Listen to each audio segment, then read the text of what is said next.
তোমরা যারা অবৈধ সম্পর্কে লিপ্ত আছো তাদের উদ্দেশ্যে আমি এটাই বলতে চাই, তোমার হয়তো এখন গায়ে শক্তি আছে, তোমার কাছে এখন টাকা আছে, তোমার এখন সাহস আছে, মানে সবকিছু তুমি করতে পারো তোমার কন্ট্রোলে, সেজন্য তুমি তোমার সৃষ্টিকর্তাকে ভুলে গেছো।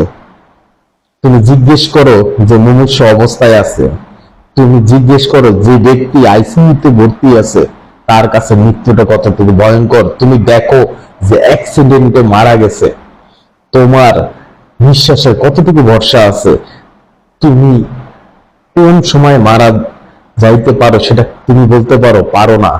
তাই নিজের ঈমান শক্ত রাখো ভাই, নিজের ঈমানটাকে শক্ত রাখো, ঈমানটাকে পরিপূর্ণ করো এবং আল্লাহ তাআলার দিকে ধাবিত হও। হারাম থেকে বিরত থাকো, হারাম তো হারামি, এর সাথে কিছুর তুলনা হয় না। তাই এসব কাজ থেকে বিরত থাকো ভাই, ফিরে আসো।